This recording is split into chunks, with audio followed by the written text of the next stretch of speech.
Don't hate me because I'm beautiful. There was a moment in the mid-1980s when Kelly LeBrock was everywhere. The face of Christian Dior, the woman in the Pantene ads, the dream girl in Weird Science. And then, just as quickly as she appeared, she was gone. By choice, not by chance. So today we're asking what really happened to Kelly LeBrock, the girl from Kensington. Kelly LeBrock was born on March 24, 1960 in New York City. Her father, Harold Arthur LeBrock, was of French-Canadian descent, an executive recruiter by trade. Her mother, Maria Traynor, was from Northern Ireland and had worked as a model herself. Kelly was named after her maternal grandmother, Mary Helen Kelly, who came from Keady, County Armagh in Ireland. She also had a brother named Harold, who would remain one of the most important people in her life for decades. The family moved to London when Kelly was very young, and she grew up in Kensington, one of the most affluent neighborhoods in the city. She attended boarding school in Buckinghamshire, and by all accounts was a fairly quiet, introverted student. She has said in interviews that she grew up shy, playing in fields and spending long stretches of time outdoors without much supervision. That connection to open land and animals was planted early and would eventually define the entire second half of her life. What she also inherited from her environment was poise. Growing up in Kensington, attending an all-girls boarding school, absorbing the manners and rhythms of upper-class English life, all of that gave Kelly LeBrock a bearing and an accent that the American modeling and film industries would eventually find irresistible. She carried herself like someone who had never been told to. At 16, she moved back to New York, her birthplace, but essentially a foreign city to her, and started modeling. She had no particular plan. She simply showed up, looked the way she looked, and the industry responded. The model. Kelly LeBrock's modeling career moved fast. She was signed by Eileen Ford, one of the most prestigious agencies in the business, and by the time she was 19, she had landed a 24-page spread in Vogue magazine, the kind of editorial that announces a model as the real thing. Shortly afterward, Christian Dior came calling. She signed a contract to model for the label 30 days a year, which was an unusual arrangement that gave her both prestige and flexibility. Covers followed, hundreds of them, over the years. She was not a typical model of the era. Part of what made her distinctive was the combination of the English accent, the green eyes, and the fact that she was notably taller and more curvaceous than the reed-thin silhouette that dominated high fashion at the time. She stood out. Photographers noticed. Magazines kept calling. She also had something that was difficult to train into someone, an ease in front of the camera that looked effortless and wasn't. She has said in interviews that she was, privately, deeply insecure throughout those years. She blushed if anyone looked at her too long. She found being watched uncomfortable. But the camera did not see any of that, and the industry operated on what the camera saw. Her career placed her at the center of the fashion world in the late 1970s and early 1980s, a period when the concept of the supermodel was just beginning to take shape, when faces like hers were becoming globally recognized in a way that earlier generations of models had not been. She traveled constantly. She was in Paris, in Milan, in New York, in London. She was photographed by the leading names in fashion photography, and she was, by her own description, living freely, spending time with Sting, meeting rock musicians and filmmakers, choosing beaches in the south of France over work when the mood struck her. That last impulse, choosing pleasure over career, connection over obligation, is one that would define her repeatedly across the decades to come. What came next was The Woman in Red. You know, people say, how did you get the role? I said, well, I was sleeping with the producer. The Woman in Red. In 1984, Kelly LeBrock made her acting debut in The Woman in Red, a romantic comedy directed by and starring Gene Wilder. She played Charlotte, the woman in the red dress who stops traffic, literally, when she walks over a sidewalk ventilation grate and her skirt billows up around her. It was a deliberate echo of Marilyn Monroe's famous scene in The 7-Year Itch, and it served the same function, announcing a woman's arrival in a way that audiences could not ignore. What is also worth noting is that the man who cast her in that film, the man who saw something in a model with no acting experience and decided to take the gamble, was film producer Victor Dry, who was also producing The Woman in Red. LeBrock and Dry married in 1984, the same year the film was released. The marriage lasted 2 years, ending in divorce in 1986. She has said very little about that relationship publicly, but it is part of her story. The First Marriage, the one that is easy to overlook because it is bracketed by more dramatic chapters on either side. The film was commercially successful. LeBrock held her own alongside Gene Wilder, who was then one of the most beloved comic actors in America. What she brought to Charlotte was something beyond physical presence, a lightness, a warmth, a quality that kept the character from feeling like a prop in someone else's fantasy. The film was adapted from a 1977 French comedy, and Wilder had put it together himself, both writing the script and directing.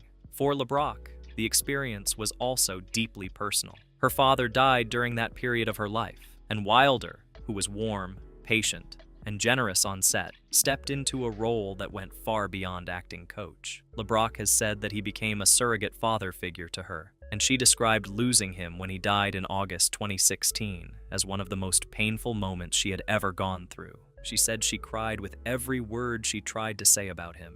He was also married to Gilda Radner at the time, and LeBrock described both of them with obvious affection. The Woman in Red launched her as a serious screen presence. Hollywood immediately took notice. Offers began arriving. Weird Science. The offer for Weird Science, the 1985 John Hughes film, arrived while Kelly LeBrock was in the south of France. She turned it down. She was on a beach with Sting, she was having a wonderful time, and flying to Chicago to make a movie about two teenage boys who build a woman on a computer was not high on her list. Hughes, however, kept the door open. He gave the role to Sports Illustrated model Kelly Emberg instead. Emberg lasted 2 days on set before she was let go over creative differences. A phone call went to France, and this time, LeBrock got on the plane. She arrived to find that her costumes hadn't been made for her. They had been made for Kelly Emberg, and since LeBrock was built differently, the crew had to slit the backs of the dresses to get them to fit. She later described the whole situation with characteristic dry humor.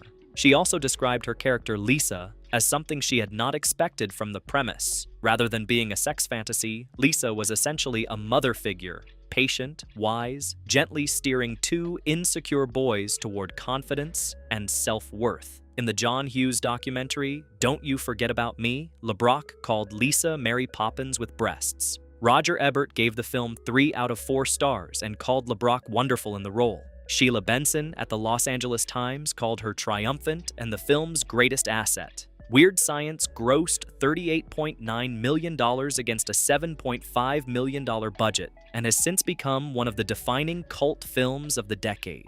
Both Demi Moore and Robin Wright had auditioned for the role of Lisa before LeBrock was cast. LeBrock got the part because she almost didn't want it. That is a very specific kind of irony that tends to attach itself to careers like hers. Also on the Weird Science set was a very young Robert Downey Jr., who had a small role as one of the school bullies. Early evidence of the sprawling talent that Hughes was quietly assembling in those years. In the years after Weird Science, she was in high demand. Major offers arrived that she turned down. She has never cataloged them in detail, other than to say that her children were always more important than her career, and that by the time she was being courted most heavily, her personal life had taken a turn that made Hollywood the least of her concerns. The Pantene years. Somewhere in between The Woman in Red and the end of the 1980s, Kelly LeBrock became one of the most recognizable faces in American advertising. Pantene, the hair care brand that Procter & Gamble had acquired in 1985, launched a major campaign featuring LeBrock in 1986. The line she delivered became one of the most repeated phrases in the history of television advertising. She has talked about how uncomfortable she was recording it. She told Allure magazine in 2012 that she had always been deeply insecure and self-conscious, and that even saying the line with the tongue-in-cheek tone it required was genuinely difficult for her. She nearly walked out of the audition. The idea that the woman on screen delivering that line with complete ease was privately terrified of being looked at is one of the more striking contradictions in her story. The campaign ran for years. Strangers shouted the phrase at her on the street. It became an inside joke among women who found it both absurd and oddly empowering. LeBrock herself described it as the line that brought people out of their shells. Pantene became Procter & Gamble's first billion-dollar brand in the hair care industry by the mid-1990s, and her face was no small part of that story. Hard to kill, which I call hard to watch, hard to believe. Steven Seagal. Kelly LeBrock met Steven Seagal in Japan in 1987. She was there shooting a 24-page feature for American Vogue. He was there visiting his first wife, Miyako Fujitani, and their children. Her publicist made the introduction. Her first impression was that he was extraordinary. She has described him as 6 feet 4 inches tall, slim, fluent in Japanese, capable of performing acupuncture and chiropractic, and able to sing, play guitar, and draw. Steven Seagal. Kelly LeBrock met Steven Seagal in Japan in 1987. She was there shooting a 24-page feature for American Vogue. He was there visiting his first wife, Miyako Fujitani, and their children. Her publicist made the introduction. Her first impression was that he was extraordinary. She has described him as 6 feet 4 inches tall, slim, fluent in Japanese, capable of performing acupuncture and chiropractic, and able to sing, play guitar, and draw. She said there seemed to be nothing he could not do. She described him as a Renaissance man and said she was instantly attracted to him. She has said she had spoken to him several times on the phone before they met in person, and that she had intended to blow him off. But when he appeared at her door in Japan, she changed her mind on the spot. Their daughter Annalisa was born in spring 1987. The couple married in September of that year. Their son Dominic followed in June 1990, and their daughter Arissa in July 1993. Seagal's film career was, during these years, ascending rapidly. Above the Law came out in 1988, introducing him to mainstream audiences as a martial arts-trained action star with a point of view. Hard to Kill, which LeBrock starred in alongside him, came out in 1990 and performed well at the box office, though reviews were poor. Under Siege in 1992 became his biggest commercial hit, cementing his status as one of the most bankable action stars in Hollywood. Kelly LeBrock was beside him through all of it. The opening nights, the press junkets, the Beverly Hills life that bore no resemblance to the boarding school fields and London streets where she had grown up. But as she would later describe it, something had gone wrong long before the public knew anything about it.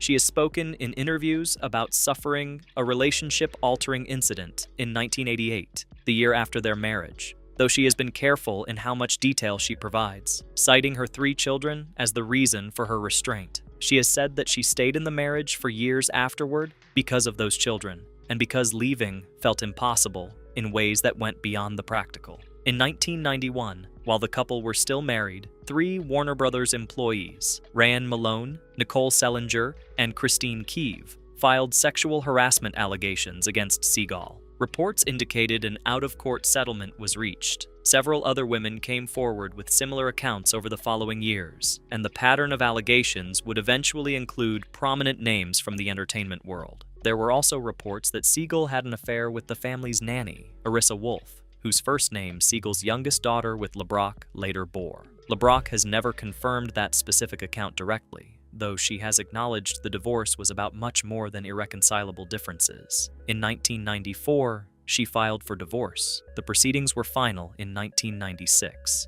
The divorce was, in her own words, very ugly. Details played out on the evening news. She described losing all self-esteem during that period. She said she hated herself. She said she became too afraid to leave the house. She got rid of the television so her children would not see it.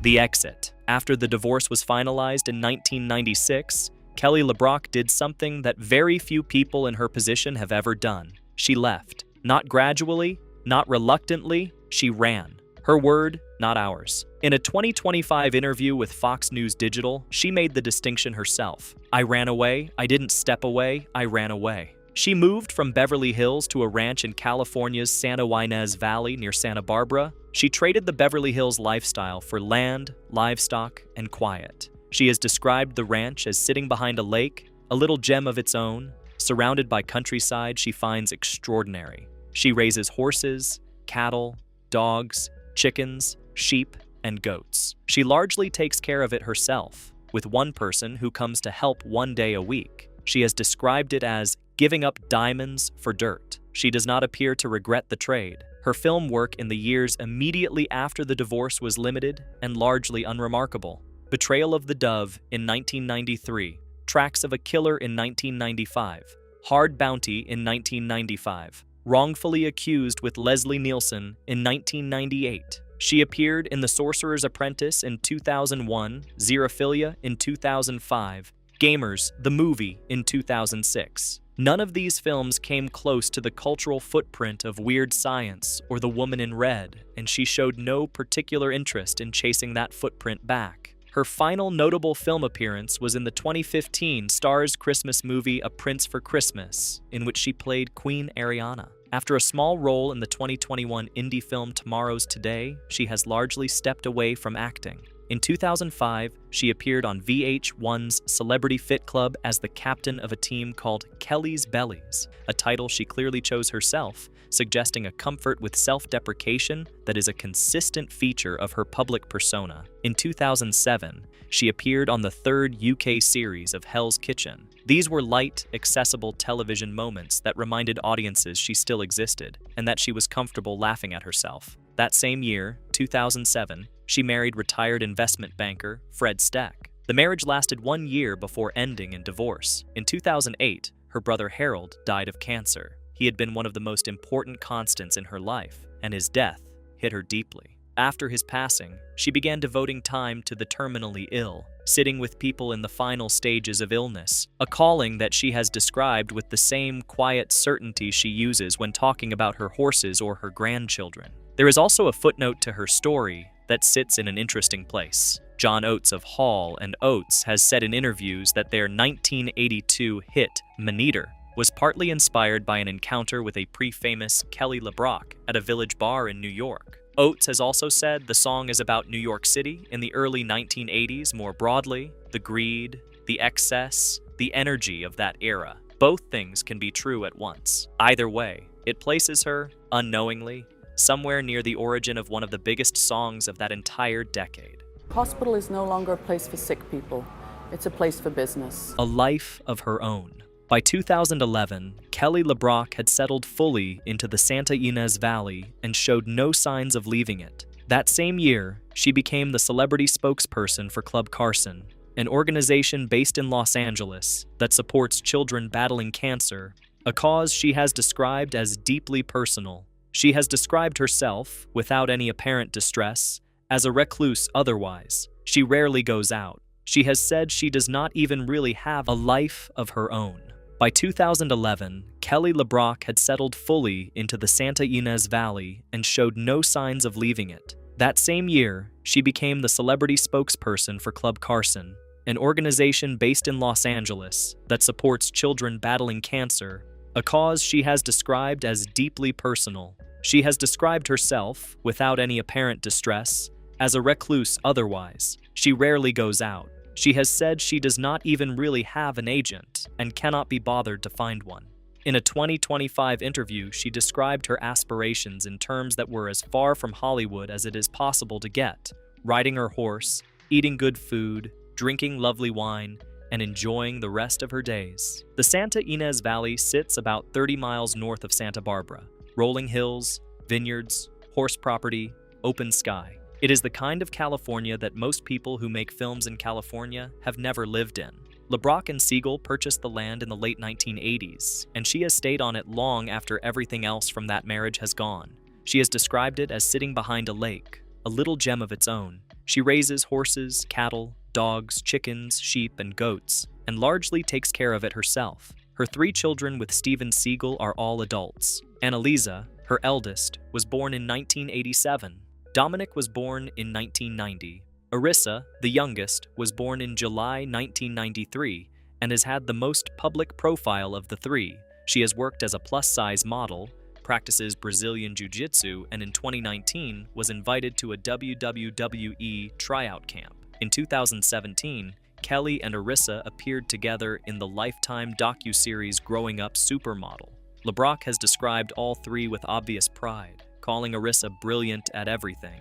She also has 3 grandchildren as of her most recent interviews, and she talks about them with warmth that is unmistakable. She has described being a grandmother as one of the great pleasures of her life, a role she finds infinitely more satisfying than anything a Hollywood producer ever offered her. LeBrock has also talked, with striking candor, about how her perception of herself changed as she aged. She told Fox News Digital in 2025 that she never thought she was beautiful when she was young. She said she feels more beautiful now than she did then, and added that youth is wasted on the young.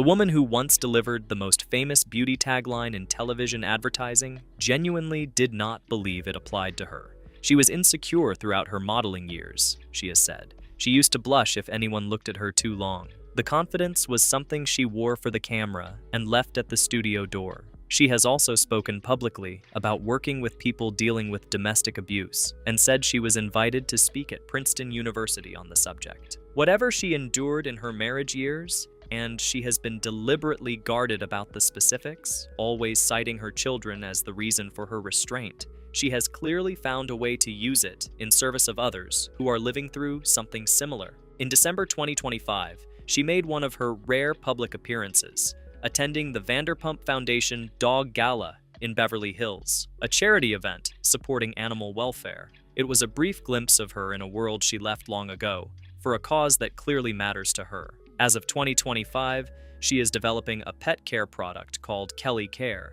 designed to help with wound care and grooming for animals. She described it in interviews with genuine excitement, more enthusiasm, she made clear, than she has had about any acting project in years. Not interested in Hollywood, she said simply. She has chickens to tend to.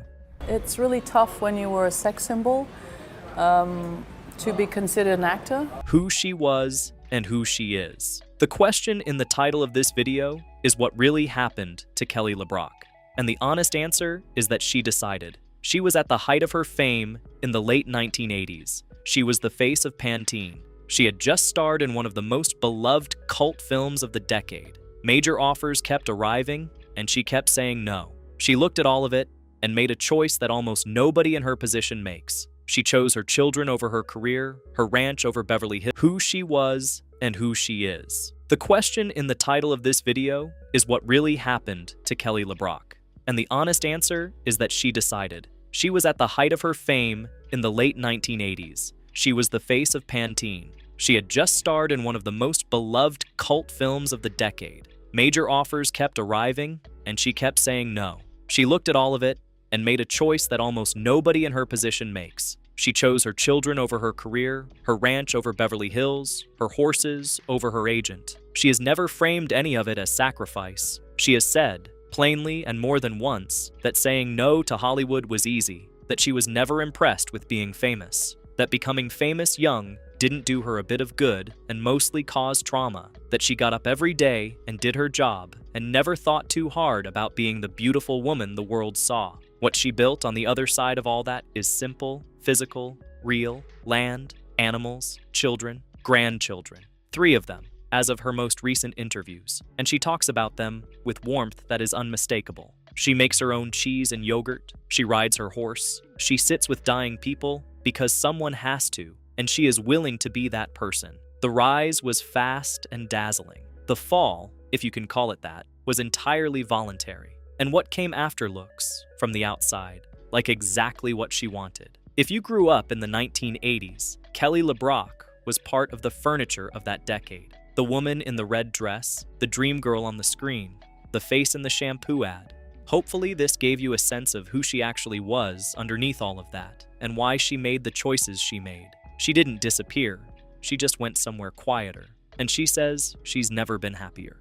If you enjoyed this video, give it a like and subscribe to the channel so you don't miss what's coming next. There are more stories like this one, and we'll keep telling them.